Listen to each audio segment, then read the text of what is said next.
Hello, everyone. Thank you for tuning in to this week's edition of Boerne Brew here on Boerne Radio, 103.9 FM and 1500 AM. And you can also listen on the Boerne Star and Boerne Radio websites. I'm the host of today's show.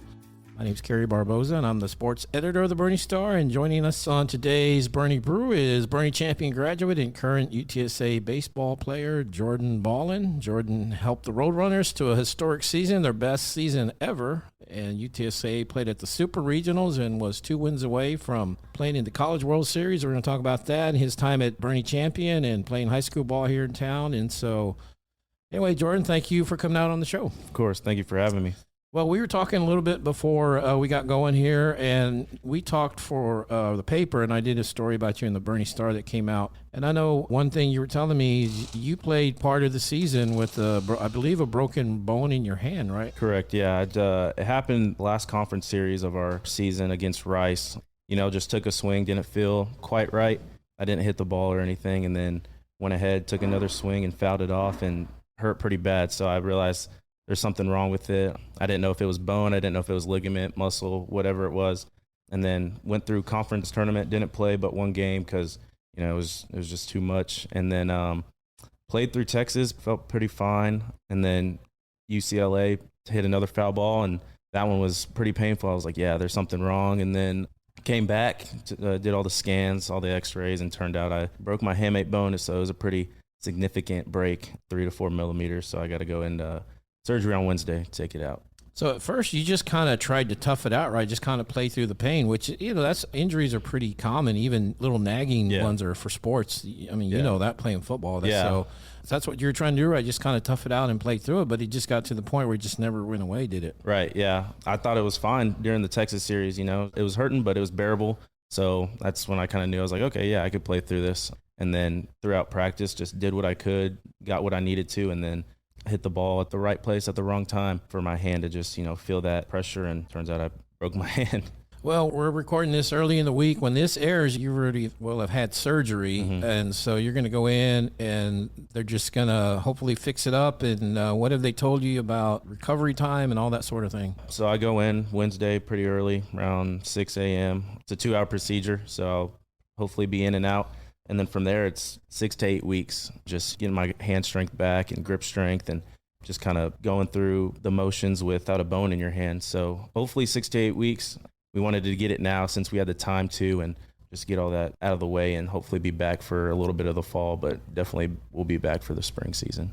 So it sounded like at first it was just kind of a hairline and you kept playing, and that kind of made it worse, didn't it? Yeah. And then I think you took a cortisone shot to try to help, and that helped a little, I guess. Yeah, so in the conference tournament, we had set up a little meeting in Tampa to go and get a cortisone shot because at the time we thought it was ligament stuff. So the doctor there kind of took me through some tests and was kind of unsure of really what it was, just because it was in an awkward area, and some of the things we did showed that it could be this or it could be this. And so we went ahead and got a cortisone shot in the ECU tendon. So it's the one that kind of helps your hand go up and out. And then it felt fine. It felt great. I thought that's what it was. And, you know, I was just going to play through that and just wait for the 3 months to end to see if I can get surgery or really what it was. And then it ended up being bone, so I didn't have to wait that 3 months. And here we are and getting surgery Wednesday.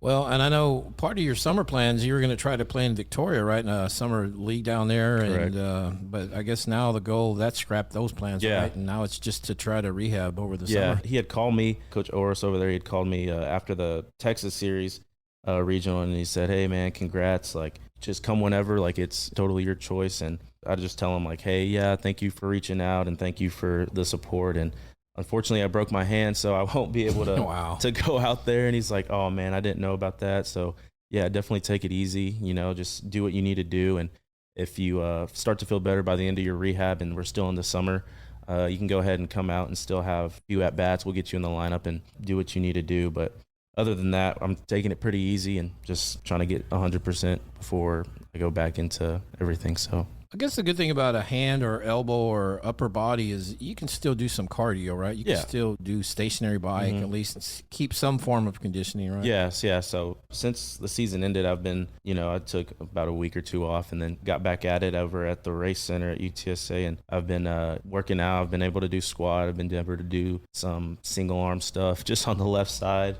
But yeah, I'm running, I'm doing sprints. It's just a little broken bone in the hand. So Does it hurt when you run? Just the pounding? Does it bother you? not really. No, it's kind of weird. It's only when I put a little bit of pressure on it. It hurts when I bench, overhead press, stuff like that. Yeah. So just having the dumbbell pressure on there, it's really all it is. But I can still squat and do stuff like that, so that's good. So when does the fall league start for you guys? Because I know you go to school, you get settled into school, and then y'all start practicing a little, and then y'all have, it's kind of like a fall league. Yeah. When does all that start for you guys? Yeah, so we start school the 25th of August, and so we go back, I think this past season, it was like about a week before school starts, and we did our little individual stuff, just like as infielders or little groups. So we kind of do that. And then school starts up. We get a week off just for the new people to kind of get adjusted to UTSA, and that's for the freshmen to get used to college and adjust just with classes and stuff. And then after that week is done, we kind of go into another little modified and more intense individuals. And then after that, we start inter-squatting and play up until end of October. Yeah. Maybe something like that. I'm not too sure, but that's about right. Yeah, we get a lot of games in, which is good. So that is Jordan Ballin joining us here on the Boerne Brew, presented by the Boerne Star. I'm the host of today's show. My name's Kerry Barboza. Well, the big news, of course, was you guys have a great season, make it to the Super Regionals, 2 wins away from playing at the World Series. And then, of course, afterwards, the thing was the coach. Well, his contract expired, and they misread it, or they put the wrong number down, and it expired this year and not next year and all that. But looks like you got him signed for the next few years. He's going to be there. Coach Hallmark, what did you like about him? Coach Hallmark, I think he's a really rare coach to just come across. He coaches hard but loves people harder, kind of like Coach Woodchick back in Champion. And so just having that around, and as well as Coach Aguayo and all the other coaches just pushing you to be your best and making everything a competition is just something a player should dream of. We like to say JYD, which is Junkyard Dog. So he's a coach that'll tell us, do whatever it takes to win. Just play for your teammates, play for the people around you, play for the fans, but at the same time, take some pride and keep a chip on your shoulder and just play the game how, and just hearing that kind of took some stress off of a lot of people and a lot of our teammates, just knowing that we have that kind of support behind us, especially through the head coach, is just what makes or breaks a team, I think. And so just having that and having Coach Hallmark have our backs and being able to play for him is such a blessing. Well, one thing we talked about, you told me he never made any false promise to you about anything. He never lied about playing time when you first showed up. What was his main message to you when you showed up as a freshman on the campus? He said, look, I love the way you play. I love the way you, take pride in what you do and how you do it. And so I think you have a chance at potentially playing the middle of the infield for us, but you have to prove that to me. And just hearing that and hearing how upfront he was about it just gave me a little bit more of a confidence boost of saying like, hey, he really does truly care about me and he wants me here. But yeah, he told me you have a chance to play. And when you're in there, if you produce, you're going to play and make the most of your opportunities, and we're just really excited to have you here. So hearing that was just another little confidence booster for sure. So I know when we talked, you said your goal wasn't necessarily to go in there and be a starter. It was just kind of trying to figure out college ball, right? You just wanted to go in there and get your feet wet and just kind of figure what college baseball was like. And so how did that process go from you to just wanting to kind of figure it all out to starting? He must have liked what he saw. Yeah, so funny story. One of our first fall practices, and we had Zach Royce pitching, and the pitchers would pitch in front of the mound just to kind of save their arms a little bit. So he wasn't pitching the full 60 feet. And that's when I kind of realized, like, yeah, this is college ball. We have Zach Royce who throws 95 plus from shorter than 60. And I just had to adjust really quick. And I think that's kind of one of my better assets is being able to adjust. And so once I got my feet wet with Zach and just kind of experiencing that little at bat, I think that kind of helped me, just go along with the process and the speed of the game. And baseball is still baseball, 90 feet to each base. And you just got to stay calm and play the game you know how to play. And I think that's kind of where it all began.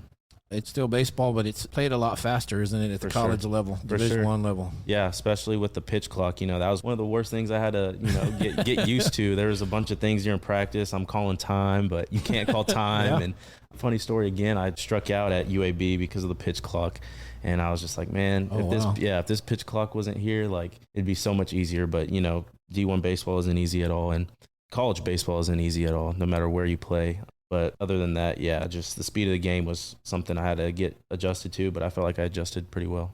Yeah, everybody's good and everybody's fast, and there's not a whole lot of weaknesses out there. That is right. Well, so at what point were you kind of starting to, I know you were playing off and on, but at what point were you kind of inserted into that role of being in the starting lineup? I think it had to be the A&M game. I wasn't really expecting to play that game, but you go to the ballpark, sometimes you expect to play some and you don't, or you go to the ballpark and you expect to play, or you expect to don't play and then you do. And that was just kind of one of those things where obviously I was excited to go play A&M, playing or not. So just being able to see when I walked into the dugout and saw my name in the lineup, I was just like, yeah, this is the time to prove that you belong here and show everybody that what you can do. And then again, at the same time, it was just still baseball. You got to play it pitch by pitch, feel the ground ball, get people out. And so I think I exceeded that pretty well. And after that double I hit, I think that's kind of when Coach Hallmark and all the other coaches were like, yeah, I think he can handle this. So obviously blessed to be put in that opportunity and full of gratitude. So one thing you were telling me is that, like you were just saying, sometimes you expect to play and you don't, and sometimes you don't think you're going to play and then you're playing. So I guess the thing you told me is you always have to be ready, right? Right, yeah. So you go through warm-ups like you're going to play the whole game. There's been times where whoever's starting at second base, shortstop, third, wherever it was, they'd get pulled in the second inning because of a pitching change, and coach just didn't like the matchup. And so I would go in and just play the rest of the game. Or there'd be times where, it's late in the game and you're about to go up to bat, but coach just feels there's a better person or better chance at winning against this pitcher, and you'd go in or you get taken out. And so through that whole process, you just got to be a good teammate, I think that's kind of what we talked about earlier too, and kind of like what the epitome of our team was. And I think it was just pulling for one another.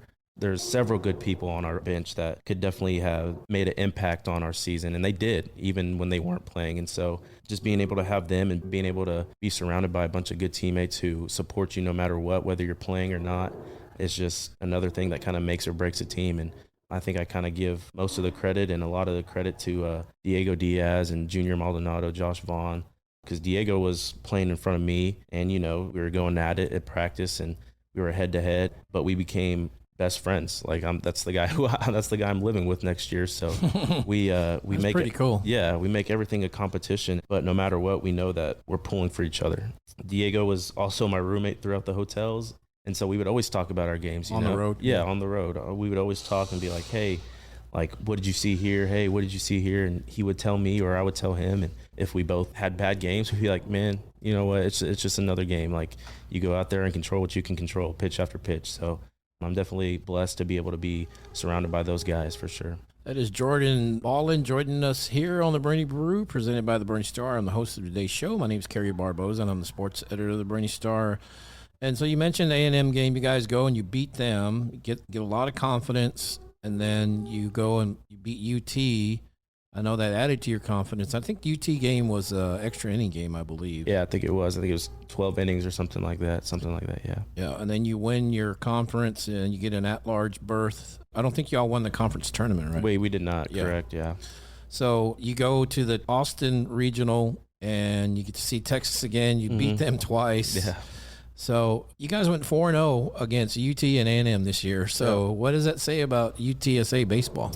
I think it definitely put us on the map. It definitely put us on the radars of other teams and saying like, hey, these guys are legit. It's not just kind of a fluke because Texas had a bad game, UTSA was able to capitalize, or because A&M had a bad game, they were able to capitalize. Like, no, those were hard-fought games against both teams, and I think it just goes back to having a little chip on your shoulder, being a mid-major, being an underdog, just kind of having your back against the wall. And I think that's where most of our energy feeds off. And we have a bunch of JYDs on the team who just get after it pitch after pitch, and that just motivates the next guy coming up for pitching or on deck for an AB or just making another play. So I definitely said that we do belong here and we can compete with anybody in the country. So the cool thing about going to the Austin Regionals is it's not that far. So you were saying there's a lot of UTSA fans that made the drive, right? Yeah, I'd say more than almost a third, almost half of the stadium was UTSA fans, Wow. Yeah.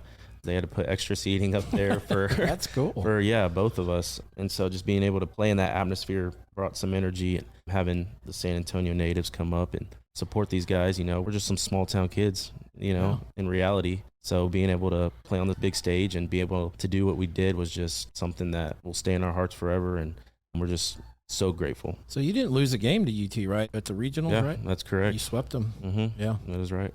Yeah, and then you get the super regional bid, and you get the UCLA. Had a great start. You guys were up 2-0 that first game, and then they just kind of flexed their muscles a little bit and won the next two. Yeah, our hitting wasn't the best, but that's baseball. They did their scouting report. They would pitch backwards. They're a hell of a team, and just being able to even make it to the super regional was just something really cool. But at the same time, we were kind of bummed that we didn't play the best game or how we wanted to play. But at the same time, we were just like, man, like what a journey it's been. Like just being able to do it with the group of guys that we had and just super full of gratitude. And we would do it all again if we could. So. And UCLA, of course, they win it and they go to the World Series. I think they made it. I think the top 6. I think is where they got knocked out after that. But they were a very good team, like you said. But at the press conference, it made the news, local news that night. They showed you kind of got emotional. You got kind of teared up a little. What was going on mentally for you right there? I think just kind of looking back at the process and what all it took to be able to be where I am today. I didn't really see D1 baseball being an option. Obviously, that's my goal and what I was working towards, so I was working real hard, but just being able to show even like my little brother, that's what I kind of really brought back to was, like my little brother was able to see me play and do all these cool things and just be a good role model for him, or at least I try to. And but yeah, just being able to show even the kids here in Boerne, like, hey, like I'm from Boerne. I went to the same elementary school, middle school, high school that y'all went to. Like, this is definitely possible. Like, people dream of, especially when you're little, playing on ESPN and playing, on these big stages against these big teams. And that was part of it. Just, it all just kind of rushed and flashbacks of just all the hard works. And it's kind of all hit you at one time. Yeah, just all kind of hit me at one time. And then even just at the beginning of the year, like we went to UTA and dropped 2 against them and just didn't play the ball we wanted to. So just being able to see the progress that we've made, I think just kind of hit me all at once. But having Coach right next to me and just kind of realizing like the opportunities that I got because of him and how much trust he put in me and how much trust my teammates put into me, and just being able to play for and with them is just super cool. So I think, like you said, it all just hit me at once. Well, one thing, you guys got a lot of attention. Your games are on national TV. Do you think that's going to help with NIL, name, image, likeness, and bringing more money to the program to help you guys out? Yeah, I believe so. I think we got put on the map pretty good. And even throughout the end of the season, we got ranked. For people just to see the Roadrunner even on the list of baseball teams being ranked, they're like, oh, who are these guys? And they go and start doing their research, and they just see what we could do. And I think we have a good chance at putting our name out there. And for people or businesses or whatever, I'm not even really familiar with NIL, to be honest with you. Just, I think we got put on the map pretty well. Yeah, they're saying, what's a Roadrunner? Yeah, for sure. That is Jordan Ballin joining us here on the Boerne Brew. I'm the host of today's show. My name's Kerry Barboza, and I'm the sports editor of the Boerne Star. And one thing we talked about, transfer portal, everybody, at the end of a season, teams go in and start looking, but you told me you don't really, you like where you're at, you're happy, you're not even considering the transfer portal at this point. To me, it just doesn't really make sense for me to go try to find a new home. This is essentially home, backyard kind of deal. And one of the bigger things that I considered when I was choosing where I was going to go or play is my family. Like, I really family oriented, and having my family be at most of the games, having my brother being able to see me play just made the world to me. And I think it'd be kind of different not seeing my brother at every game, just because in high school he was with me for... Yeah, he was the ball boy, the bat boy. All 3 years, something like that. I remember that. Just being able to have him. It was honestly kind of weird, not having him in the dugout this year, but being able just to see him and my parents and grandparents and everybody else, even some old teammates, Sawyer Smith, AJ was out there. Right. Some of my best friends are out there, Cameron Logan, Campbell DeBerry, Quinn Grable, those guys, just being able to have them kind of included in this process, because they definitely played a role in my career, just being able to see what I can do for them, so it's pretty cool. Well, one thing that people talked about once you made the Super Regionals was, well, what if UTSA hosted? Where would they play? So I know Coach Hallmark talked about like to upgrade the facility there at UTSA. It's a nice park, but it probably needs a little work, right? Yeah. A little bit? Yeah. We have a little player facility thing that just got into works, and hopefully break ground in 2026, as what they told us. But at the same time, I think that's kind of the epitome of our team. We don't have the nicest things. We don't have the facilities that maybe Texas has or some of these other teams in our conference do, but we can win. And at the end of the day, if that means not having a nice facility, but we're winning, then we will take that any day. We definitely want to make some changes for sure. It doesn't have to be a UT stadium. It doesn't have to be an A&M stadium, but it also just humbles us at the same time. Having a little chip on our shoulder, like, hey, this is where we play, this is where we win, and we're going to get after it no matter what. But yeah, it maybe does need a little work, but other than that, it's just, I mean, I think it's a great park to play at. So, what are you studying there, UTSA? I'm studying kinesiology with a concentration of rehabilitation, so PT essentially. Loaded schedule for sure, but if baseball doesn't work out, I just want to maybe be a PT for a baseball team, minor league, major league. That's the goal. And I know before that, you want to try your hand at professional baseball, right? I mean, You want to give it a go. That'll be the goal for sure. I saw one of my buddies got picked up, I think, by the Kentucky Yawls. I don't know. I think it's an independent league up in Kentucky, but being able to see that kind of give me a little more confidence to be like, they're looking over here too. They're not just looking at the bigger D1s. They're also looking at mid-majors. But yeah, that's the goal. Well, the last guest we had was Burrow Yarbrough of the Missions. And so, Hey, Burrow, if you're listening. Man, it'd be awesome to come play back in San Antonio.